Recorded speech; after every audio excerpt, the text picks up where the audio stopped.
Hello, welcome to Engineer Versus Building a Resume. This is part 3 on posting a resume, what you should do with it, how you can get it reviewed by others. So let's take a look at how to get this done. So first up, we have a bunch of connections that you can work with. So obviously the first 4 of them here are all on the internet. LinkedIn is a good spot if you know someone to know somebody. Your uncle happens to have a very nice resume or career that's posted up on LinkedIn. Knowing him and using him as a reference, that's all well and good. And that's a good spot maybe that you can put up your resume or put a lot of your resume items up on. And then if you can get introduced on LinkedIn, that would be very beneficial for getting a job started or a career started. Others, such as Career Builder, Monster, and Indeed, they lead to jobs that might be more specific, and you really need to tailor this to what you're looking after. They can throw up tons of jobs at you that you might look at and say, oh, well, it's project manager, but it doesn't really apply to anything I understand.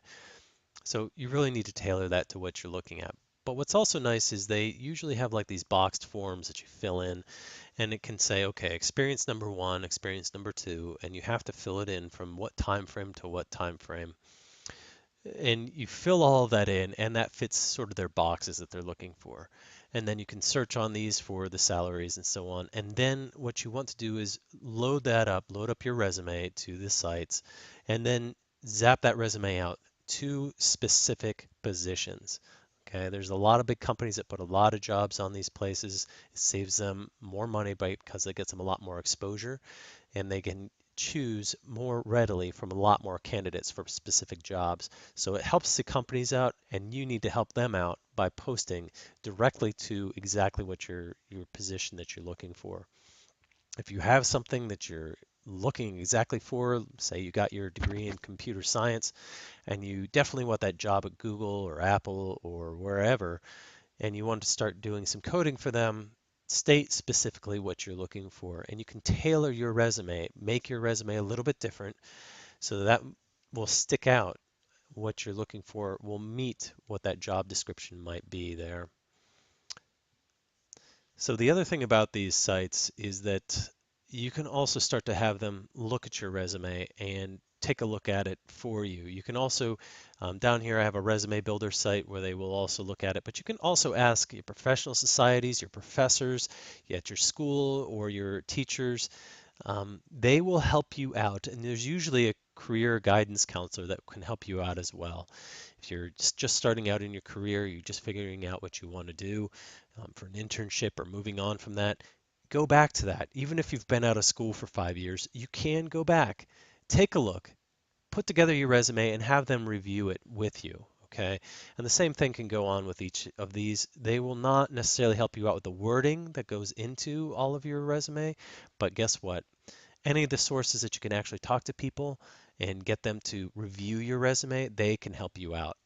Now, the next is for your connections for professional societies. They won't just help you do, say, a review, but they are connections that you might be able to meet up with later. So if you know somebody that has been at a society and this is something that can help you out towards the future, you definitely want to start investing time and effort in these professional societies. Go to the events, go to the meetings. It might be annoying to go to on a Wednesday night when you say you might have kids at home or you might have something else going on in your life and it just is not working out. It's just not working for you. But if you're not having a job and you really want to invest in that, these meetings might only be once a month. Go ahead and sign up for the professional society that you're involved with. And usually they'll have a meeting and you can get to know some of the other people and make connections. And usually, even if only, say, 20 people show up at a society meeting, those 20 people each know 10 people at least that are different from one another within the industry. So instantly, you're getting connected to 200 people if you make your way around in one of these society meetings in an evening. I'll state it again, your school or university, they can review your resume, but they also are a good job source. So if you put your resume with them, it doesn't necessarily get you exposure, but what you can do is start to figure out what's around you. If you know that there's a certain school or a certain university and there's a lot of businesses around it, you might have heard of maybe some of the major ones, but maybe not some of the minor ones. You might know that there's um, a few other places with small businesses, 10, 20, 50, you know, 50 people to 100 people, but you're not aware of all of them, and there might be plenty of them within your region, and you just don't know it. So getting to that school or university, they might have a nice list for you to take a look at.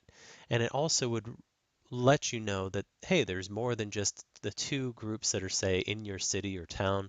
If you go to the next city or town, you might see more that are there as well, and it might be good for you to at least consider those as alternatives as well. And you can start to get a good idea of how to target those different areas as well. Now, maybe you've had somebody build your resume for you. One of the other things is they will post your resume. They'll might offer this as part of their package service, but generally, again, you're paying the money for it. Now, you can also have them review it, and having them review it is probably going to cost you money as well, but it might be very much worthwhile to have them do it, especially if it's a lower cost. If they have a professional that's there that has worked in HR, human resources, and reviewed so many resumes, they know what's good, they know what's bad, they know how to articulate things, such as what I'm suggesting here in this set of programs. You can go to them and hopefully you'll hear the same thing from them, and they'll start to do these things for it.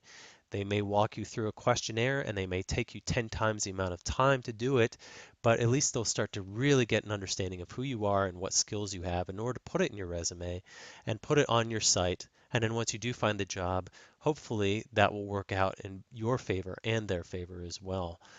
And not only that, if it does work out, you'll refer your friends and their friends and so on. That's what they're looking for as well.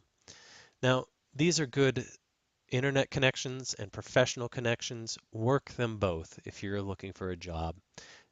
Don't give up. Keep at it. Pull it together and tailor different versions of your resume depending on if you're trying to go after a different job. If you're just starting out with, say, a civil engineering degree and you really hadn't thought about structures, but you really need a job, well, consider tailoring it and emphasize maybe a little bit of your structures program if you see something on monster.com where they're looking for a structural engineer or a beginning junior level structural engineer or hydrologist or whatever it may be. So you might want to tailor it a little bit to that to say that, yeah, okay, I was part of a group that did this or that, that had a little bit of certain aspects that might tailor to that job specifically. It might only change your resume by a sentence or two, and it might be different than the last version you did, but it might just fit just perfectly enough for that particular job. Not only that, it's not just kind of putting it in one of these and hoping that you're going to get a hit on one of that and let the site match you up to something else. They will do that, and they say that they have all sorts of algorithms and so on that can think and plan and learn. Yes, but no. You're going to be able to know what's going to work for you and have a happier job and happier career because of that. All right, now I talked about some of the things that we want to do as far as connections. Let's look at some of the things that maybe we should avoid. So you can see the top two there, Facebook and Twitter, social sites. Don't do it. So Facebook, you want to put your resume up there. What you're really doing is putting it up there to be a big target. So if potential employers or even say you get hired at the firm and your resume was on Facebook and suddenly they get a hold of that, well, your peers that you may have been working with now, they see your resume and they are just going to do nothing but except shoot at it and say, oh, well, you embellished this and you really can't do that. And I really don't think that you're capable of this. And I doubt that you saved this much money or energy or this or that. It's really just a big venue for targets. And that's what you don't want to have happen. And the other thing about Facebook is it's a social site. All right. So don't get in your mind that you can put your resume up there because your Facebook is pretty clean and you run a tight ship. Well, your friend's buddy's friend doesn't. Okay, so you don't want to be associated anywhere close to that, and that's part of the reason with putting up things on Facebook like that, as far as being a professional organization. The same goes for Twitter. Even if you run a professional Twitter account or whatever, putting that up on Twitter, it can be passed around and it ends up being a target as well. Your personal site, you can put it up on your personal site if that's all that you want it to have, especially if this links back to your resume. The thing about a personal site is it does the same thing. You're just adding adding yourself as a target. And not only that, everyone can see who you are and what you're going with. You want it a little bit more private than that. So if you do a couple different versions of your resume, you can put out different resumes for different employers and understand that they're not going to think that you're just tailoring it for a specific thing or not. It's not duplicitous at all. You're you're keeping it more um, tightly closed in to yourself, and then you're submitting your resume only as needed for a particular spot. And then any other social societies. So that goes, anything that's off of the internet, say like a fraternity and so on. Fraternities are great, but you want to deal with like a social fraternity, and you want to find your professional connections within that social fraternity, and you can operate socially. There's no problem with that. But you're taking a risk if you go to a social society, even if it's semi-professional.